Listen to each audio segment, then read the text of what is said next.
Hello,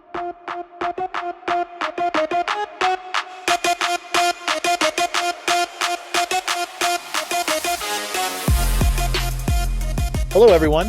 This is episode number 16 with Trevor Lee, the CEO and co-founder of Myko, who gives insights on how AI is transforming sales and revenue operations teams. This podcast is sponsored by the GTM AI Academy, your go-to resource for courses, live trainings, and playbooks of how to leverage AI in go-to-market teams and individual roles. You can find this episode on Apple Podcasts, Spotify, YouTube, LinkedIn, and more. For more, go to gtmaiacademy.com. Welcome, everyone. This is Coach K, and this is yet another podcast, the GTM AI podcast episode with my man, Trevor from Myko.ai. Say it right? Yes, nailed it. Love it. Thank you. I love it. I messed up the name first off, so I always want to make sure the name is correct because I have a weird last name, so I understand names of companies or people or sensitive topics sometimes. So anyways, so good to have you, Trevor. We were mutually connected with the founders from Simbi. I've had them on in a past episode, and they said nothing but praise for you and the tech you're doing. And when they told me about you, it's like, I'd love to talk to them to help everyone understand who the heck Trevor is and what Myko is, and all that kind of stuff. Give us kind of like the lay of the land, the history behind you, and how in the world did you get to this AI craziness? Yeah. So my name is Trevor, co-founder CEO here at Myko. We're building natural language analytics for sales and revenue data. So we plug into your systems like Salesforce, HubSpot, Snowflake. Anywhere you've got data, we plug into it and make it easier for you to self-service it. So you can ask questions of your data, understand win rates by lead sources, average sales cycles, track SQLs from beginning all the way through close, really get a better understanding of, how things are happening in your system.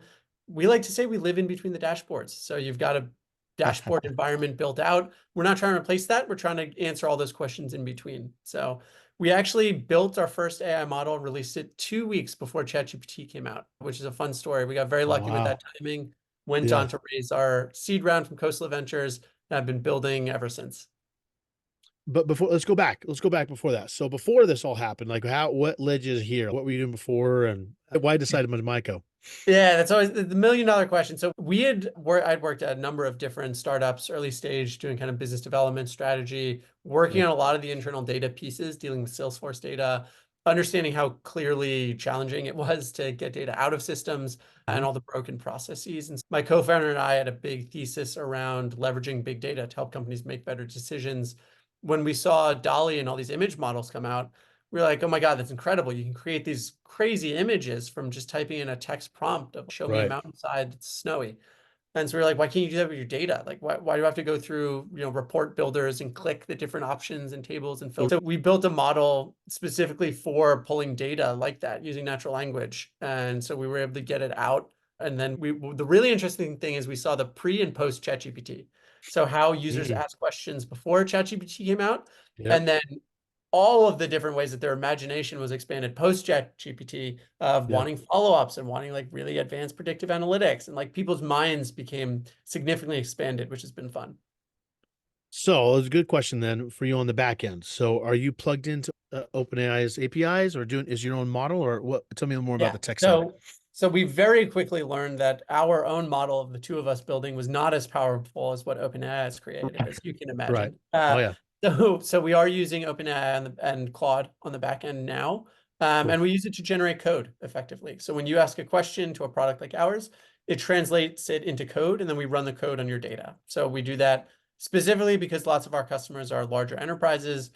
They want to be compliant with their data, so we don't send their data anywhere. We're just kind of running it in the instance. Fascinating. So tell me more about security, because that's one thing that people are asking about all the time. So does your tool give like SOC 2, SOC 1, any type of compliance so that it's protected? Tell me more about that. One of the first things we did was went for our SOC 2 Type 2, which was a fun process, as you can imagine, a small team. I've glad we got it many times. So I'm so sorry I had to go through that. We're glad we got it out of the way early, and then we really built it with enterprise grade security in mind. So that's why we're using it only for code generation. We're able to deploy on-prem. We use encrypted Azure instances, permissions, match the underlying permission layers. We've done almost everything we can to make it so that when we get into those meetings, we can just check all those boxes and be like, it's exactly what you need. I think you kind of answered my question, because like this last week, OpenAI did their latest ChatGPT 4.0 version, and I've been testing with the data outputs and having it do some graphs, which has been pretty good.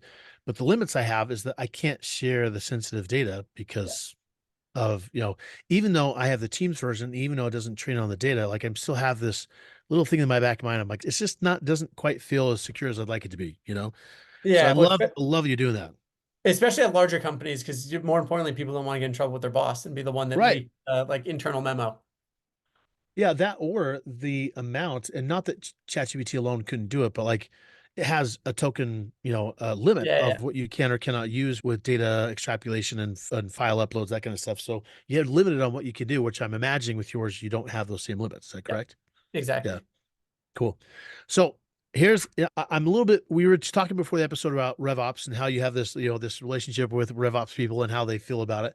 Tell me more about that. What do you think because I would think from a RevOps perspective, this would be like a dream come true, but that hasn't been your experience. Tell me more about what you're seeing and what you'd like to Yeah, see.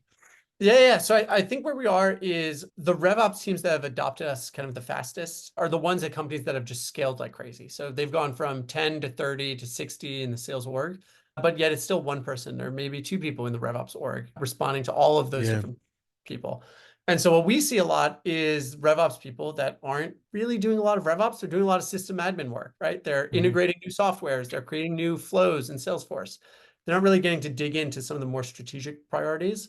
And so in those cases, we fit in really nicely to help them, let their teams self-service their data. At Yeah. a lot of the larger companies where you've got a team of 7 RevOps people and they're, not as capacity constrained, I think that's where we run into situations where they're until you can answer the analytical questions that we need in terms of, cross data source joins of like your product data, your Salesforce data, Yeah. snapshotting, some of these more advanced analytical capabilities. We've got processes in place for us to handle that. And so we've really specialized on a lot of the like fast growing companies to start. I think kind of like how we were talking before about enablement, and if an enablement person thinks their value is in creating decks, that's going to be replaced really quickly with AI. I think the same thing with RevOps, to where the value of RevOps is not in the data production or report production. That's not their value. Their value is way higher than that. And I think that a tool like this is one way to help speed up that, in my opinion. Random question for you. This is more from my enablement brain than anything. If you're able to take Salesforce data and we're talking like, let's say the data from the sales KPIs, from Gong, from SalesLoft, from all the stuff that dumps into Salesforce, would you be able to, and I didn't plan this question, so I'm generally asking, would you be able to see or figure out like patterns between top reps and bottom reps of usage of tools or other stuff that you can show through your tool? Does that make sense? Hopefully. Yeah. So right now, how we would do that is with a little bit of prompting in terms of like understanding what the underlying company's Right. looking for. Right. Our system is less on the deterministic side. So we don't try and prescribe necessarily like insights to every company's like industry specific nuance, but we work with a lot of our customers to understand what are they looking for and then building that into the model for them so that once we have their playbooks essentially of what does a good rep look like, was a bad rep look, what are recommended actions after calls. Once we have all those playbooks, we can input those into the model and then train it so that we have a really good understanding of who's following, who's not following, like whose productivity could be increasing. And it helps train our model to just understand their business better. Yeah, because there's a couple of tools I'm working with right now. One of which is an automation tool that can take data from phone calls and just plug it in to Salesforce. But there's other stuff too, to where a lot of what I do enable is competency focused or the environment focused or seeing how skills, behavior, systems, process, tools all attach to results. And all of that is usually housed, at least the data, within Salesforce. Seeing your demo and kind of listening to them and thinking, ooh, I wonder if I could use this as a way to not only look at some of the lagging KPI data, but also start seeing patterns between real-time data to see the impact of what enablement could do to influence skills or behaviors to make things Yep. work better. Does that make sense? Is that Yeah, the something other could be possible? Yeah, so the really cool use case that you're kind of identifying, laying out for me is you can also tie in like product usage from our product into those behaviors and actions as well. So Right. you can see AE or SDR before they get on a call with the customer uses Myko to go investigate what their product usage data is, or go dig into similar accounts that maybe they have recently upsold to get a better understanding of how those conversations went. So you can tie in the usage of Myko into whatever that training, whatever that enablement is happening in the organization, start Yep. developing like how these people are actually behaving and what they're doing to improve. Yeah, I love that. So tell me, because I told you before, like I'm more about business impact versus just learning another cool tool. So tell me about one of the use cases. Let me see if I can say this right. Tell me about a use case that you see that's really impactful, the before scenario, before they use Myko, and then what happens after. What's the differences between the two as far as business impact? Yeah. So one of the biggest ones at the leadership level is the ability to get answers and dig into those answers much faster. So it's not just around kind of your monthly or quarterly reporting processes, right? You get those PowerPoints, Yeah. you look at them, then you send your RevOps person 15 questions being like, I don't understand the slide, why'd this number Right. change? It's not just those scenarios. It's really any time that you're monitoring your team, you see a tick down in win rate, you want to Uh-huh. understand what's happening. Being able to diagnose those through multi-step questions where you're the one actually drilling down and digging deeper into the data, that's where we really see a lot of the business impact. And so what we try and measure is how quickly you're able to act on that impact, right? So if you go from you investigate that your win rates are down because your ICP of your new outbound campaign is actually a little bit off compared to previous outbound campaigns, and you're Mhm. able to correct it within a couple hours versus 3 to 4 days waiting back and forth for someone to get back to you. That's a really clear business ROI where you're able to show the impact within a very short time frame. And so anytime, with our product that we're able to see people really digging in and drilling down into those situations, those are questions they just wouldn't have gotten answered. And it's just new information being presented to leadership that previously wouldn't have been available. You know what's fascinating about this whole thing, and I think you kind of alluded to when you talked about how people before ChatGPT and after ChatGPT, how people interact with your system. What's fascinating is that I'm finding this creative mode I've never had before where a lot of my mental space was taken up in the tasks that I had to mentally go, okay, step one, I have to do this, step two, I have to do this, step three. And then now, like creating a competency model or doing an onboarding plan or some sort of RevOps system tool adoption, whatever it is, I can get most of it done. So now my brain's freed up to think and decide on more high level type stuff. And the question really is, what is the value of being able to make those decisions more accurately and faster? Like you can't always attach directly like the value of that decision was this. Like you can't always do that, but everyone knows there's value in it.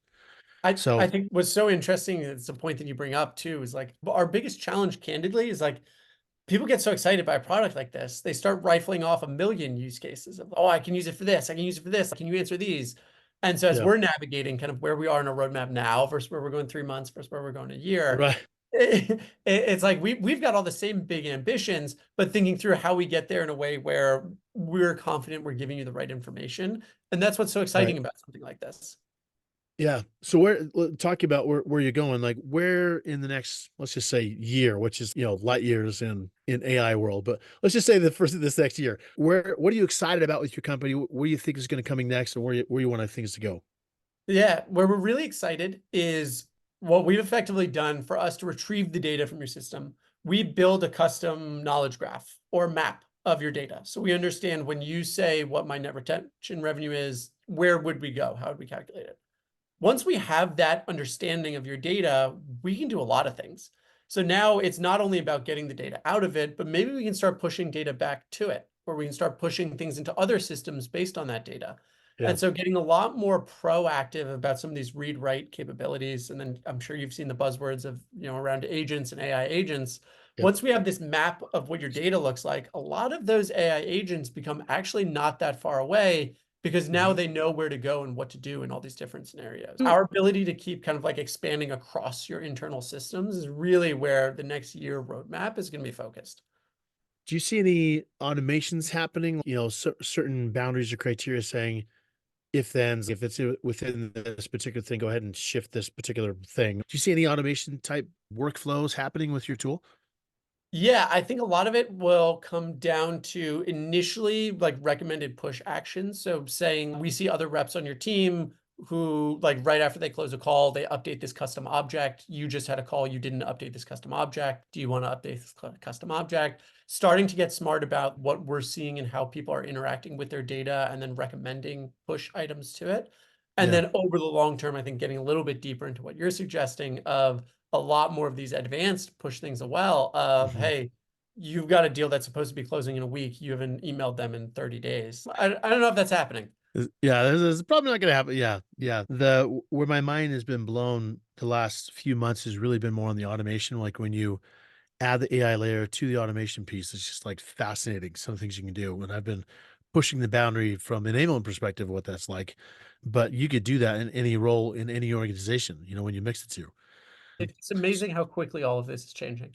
Oh my gosh, it's crazy. I was just talking to somebody about this, the courses I have in the GTM AI Academy. I've had to update them 6 or 7 times in a few months because everything keeps changing. I'm like, I don't know if I'm gonna keep doing courses because this is exhausting and doing the same thing over and over again. But just know everyone, the courses are up to date. They are up to date. So He has spent the time. They're up to date. You can check them out. they are up to date. They're good. Talking about the future, let's talk more broadly about go-to-market teams and AI in general. What do you think most teams get wrong when it gets to be choosing a tool or adopting it? What do you find people are what's the wrong way? I think one thing in general is around the data. If you're not in a position to take advantage of AI or implement new tools, rushing into them often causes more problems than to begin with. So we see a lot of people we work with, they typically say like tools aren't always the solution. Lots of times companies have to figure out their own internal processes, and that's why everything's breaking. That's Yeah. why your data is not clean. That's why your dashboards are wrong. And bringing in a tool doesn't necessarily solve that. Even as advanced as ours or other AI tools, isn't necessarily always the solution. So I think like Yeah. starting from a really fundamental view of looking in the mirror and saying, are we ready to take this Yep. step and go down this road is something we really have companies take a long, hard look at because from our perspective as well, it's not good to onboard them and then have them not succeed because of things out of both of our Right. control. I had one of my Revops counterparts tell me at the last job, he's like, process before tools, always process before tools. And I was like, I agree with you because you can see the other way when they try to fit a process try to fit a process to a tool. But one question though, I'm going to play devil's advocate to myself and to you is that there's things you're able to do now as a result of AI that I would think would shift or at least maybe augment or replace certain pieces of the process. Cause before, like with automation of data entry into CRMs, that process was human led. Now it's not. So is there ever a time when the process could fundamentally shift because of the capabilities of AI and should it? Or because that's why I'm literally asking the question all the time. Do we change the process because we have capabilities we never had before? Does that make sense? Hopefully.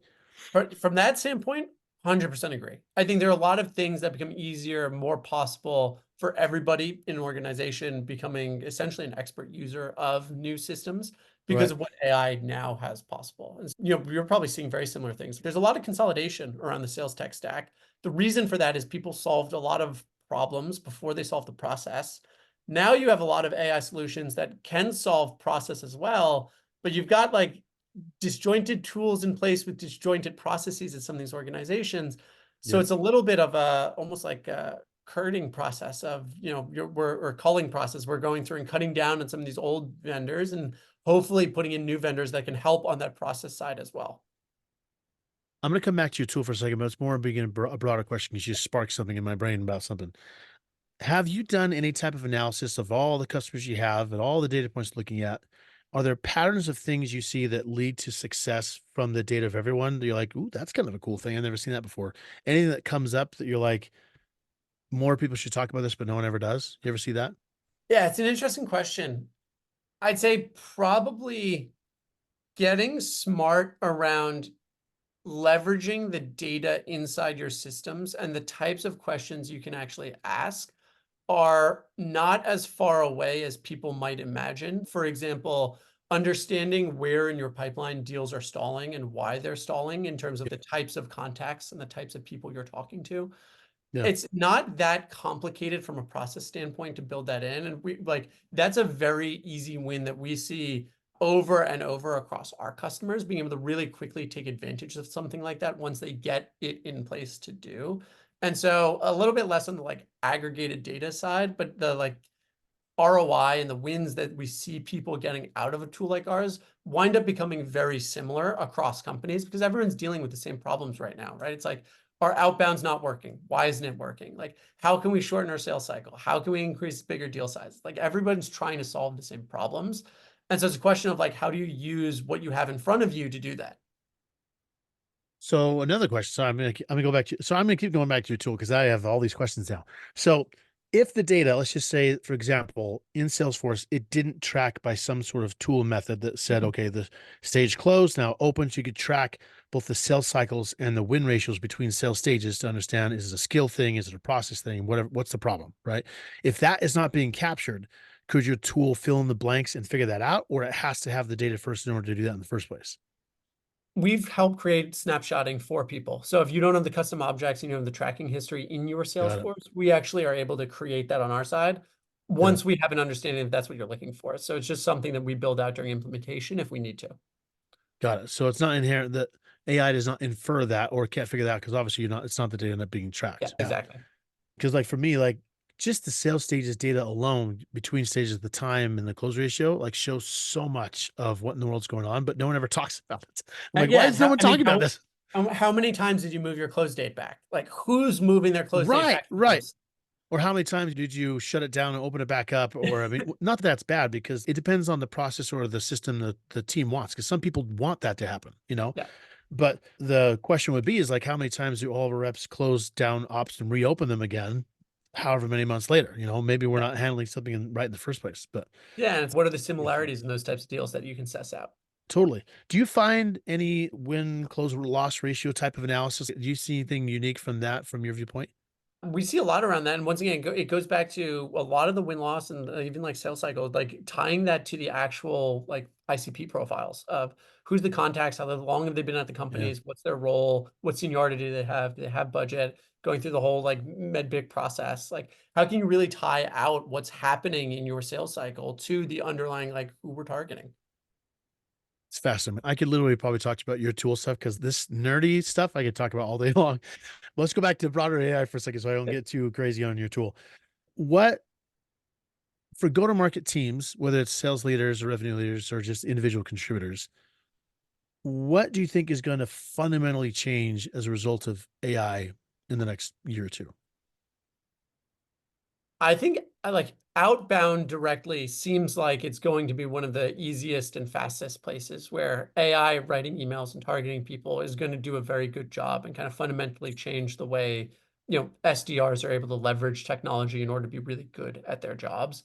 Yeah. I think there's going to be a pretty fundamental shift around efficiency. AI enabling both like people updating their data, people understanding their data, people being able to do processes much faster, Mhm. that we should be able to get some pretty large efficiency gains. And so one example, like Jason Lemkin on the SaaStr podcast always talks about how the last like 10, 15 years of all these sales tech tools, there haven't been these massive efficiency gains in sales teams. And so one of the reasons for that, my hypothesis, is because you have so much competition. There's all these companies leveraging Yeah. all these tools at the same time that if you're not leveraging the newest tool, it's not that you're less efficient, you're even more inefficient than the other teams. You're just like keeping pace with the current level of efficiency.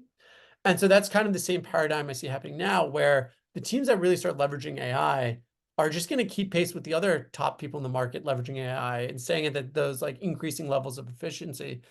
But Mhm. if you're one of those teams that's not and doesn't leverage AI, you will be so far behind those companies that are able to leverage it that Right. you will not be around for much longer. I've thought about this a lot because, like, right now, I still think people are getting an idea of what is possible. What are those efficiency gains? Because there's many times where I've been asked to do something, and in the past, pre-AI, I would have said, I need a couple of days to get this done. And now I say, yeah, I can get to it tomorrow, even though I just did it while I was talking to them. You know, I think some of those expectations, I think a lot of people aren't really as open as they want to because they know if I knew this took me 10 minutes to do, I'm going to be asked, therefore, to have more done in less time because everyone now knows the efficiency gains I have from AI, you know? But at the same time, part of that efficiency comes down to the user expertise level of how you use AI because some people take a half hour to get the same thing that a power user would get to in the first prompt, you know? I mean, someone Pretty someone crazy. had a really interesting tweet. I forget who, but it was basically talking about not everybody wants their processes improved 30%. Like lots of people are okay clicking Yeah. through forms or like filling out paperwork or doing other things as part of their job. And you have to get out of the like some of even me, like it is somewhat of a unique mindset of, oh, let me optimize every single second of every single day to improve this. And some companies are able to pull it off and have an organization that believes in that and do it, but it's not necessarily the standard or something that's as pervasive as, maybe you or I would like to believe. Yeah, I've had a chat this morning actually about someone's asking my opinion on AI, and I was just like, I think it's going to influence a lot more than we think it is. Like when we think about the sales experience, like the demo day you just did with Rev Genius, like the whole purpose of demo day is so you don't have to go through a sales process and talk to an SDR, talk to an AE. Like it's bypassing the standard sales process. So the question is, if you could do that same process with an AI and AI already had however many modes of demos could serve it up to you based on what you're going through, you skip through half of the sales process to get to where you need to get to. So the buyer experience is better, but it's less that the salesperson has to do, which means all they really do is negotiation, which means you have to have really good negotiators, right? If that's where AI goes. But that's kind of what I see depending on the industry. Like things are going to go to where the human element with relationships is going to be really narrow, really specialized, really expertise in whatever they're doing. Because AI will be able to do pretty much everything else. I So think I think I agree with most of that, probably for like more tell me. PLG or SMB products. I Yeah. think people have such an innate human connection. So much of sales is still like, how do I know you? Do I like you? Do I trust you? Because a lot of tools and vendors, candidly, there's a lot of competition. And Yeah. identifying like which tool is the best of these seven, like I joke about FP&A software, like the financial modeling solutions. There's so many of them, picking one of them, is it really going to make Yeah. that much of a difference versus the number two one with the closest feature set? A lot of it comes down to, do you know the rep? Do you know the founders? Like, how do you like the team? Do you trust them? And so I do think there is going to be a very heavy human element going forward, but a lot of the like interplay will take place in a more automated fashion. Yeah, I hope you didn't think that I was saying that humans can be taken out. I don't think that at all. But I do think Yeah. that a lot of what we consider part of the standard sales process in all levels, SMB to enterprise, is going to be shifted drastically. Because if you think about it, if you had a Jarvis level AI and you're looking at a different product, like you get to a point where you could almost do, if it was Jarvis level, we're talking Yeah. like super advanced, way farther than we are now. But most of your questions could be done with an AI if it was that smart. So really, at what point do you have the human involved, which is what you said? It's the trust, it's the security. It's, do I really know these people? Can I trust an AI to actually follow through with this thing? Do I negotiate with an AI to sell a seven-figure deal? We're not there yet. But the question is, could we get there? I don't know. It's I mean, just something to think candidly, about.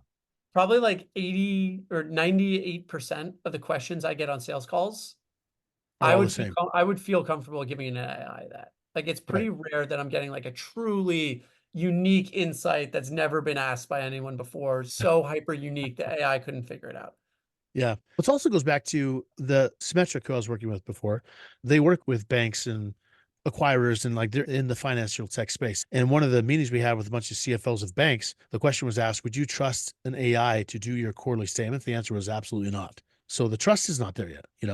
So there's still this layer of, do I give that to an AI to do? Which I think we might get there, but again, that trust level, the relationship, and really understanding because my name's on this paper, signing it that it's me, it's okay. I don't know if that's going to go away anytime soon. You know, No, I don't think so. I so mean, we joke that there are a lot of people talking about AGI and AI is going to take over the world, and yet here we are, enterprise companies trying to sell. We can promise you 33% ROI on this very specific niche use case in an 18-month deployment. So I think we still yeah, got one to go. we got some time. That's awesome. Last question for you is: what are you most excited about, both for your company and just in general? Like, what are you looking forward to with AI? Yeah, agents. I love the idea of them being able to solve like general purpose tasks. So you can Yeah, give an AI a responsibility or goal, be like, this is my data cleaning agent. This is my go-to-market agent. This is my outbound agent. And it'll learn, iterate, and give you recommendations autonomously that are good. And so that fits into all aspects of life, not just our tool, but like thinking about, oh, I want an agent to go find birthday gifts or like an agent to go book me dinner reservations for things. There are lots of ways you can so, think of if it's more autonomous and smart, like it can yeah. get pretty good. So your ideal first agent, if you had your choice of saying the very first thing, it doesn't have to be work related. What would be the very first agent you'd make if you could? Probably something about like fitness, Yeah. optimizing exercise routines in a like unique way given my location. Nice. I love it. And where are you? You mean your physical space? Is that what you mean? But so I'm in Palm Beach, Florida. So thinking Oh, about cool. combining both like gyms with like outdoor activities and Oh, really cool. that relationship Oh, with yeah, the yeah. area. So like it almost automates it for your specific health needs and then on your environment. That's cool. I like that. That's awesome. Yeah. I What think about mine you? would probably be Something around food. I love food. So something around kind of the same concept, but around different experiences around food or helping me. What would be cool? Like I used to do this. Sorry, this is totally off the mark, but we'll end with this because this is the crazy thing. I had these meal plans. They send you meals every day with a recipe and all that kind of stuff. It'd be cool to have that, but have the AI create it for me and have some system in the background actually get the products based on AI and send it to me. So it's always unique based on whatever knows I need for both health and for taste. Like that would be killer because the problem with the things now is that it tastes the same after a while. Yeah. Like I've tasted this, but having something unique like that always served up for you based on your own preferences or whatever, or allergies or whatever the case might be, that would be fun. Because then you get to experience all these kind of world foods that you never get to because you just don't even know they exist. See, now we're So, getting way off, but I'm very ready for the robots to just be doing all the cooking too. So you can just have all the raw right? ingredients. You just hit a button and be like, I want this meal. It prepares it fresh from scratch for you. Like that's the future. Or skip the robots and go to Star Trek. You just push the phaser, and pops up the food, and you're good to Yeah, go. even better. Even better. Now we're getting way advanced. Trevor, thank you so much, man. Again, your website is myko.ai, and I'll link your website and your information there too. Is the best place to get hold of you is the LinkedIn, or what do you prefer? Yeah, LinkedIn, or you can shoot me an email, Trevor@Myko.ai as well. Awesome, man. Thanks so much for coming on. I appreciate you. Yeah, had a blast. This was fun. Thanks. Thank you, man. Appreciate it. Thanks for listening to the GTM AI podcast. Please follow, subscribe, like, comment, and come back for more.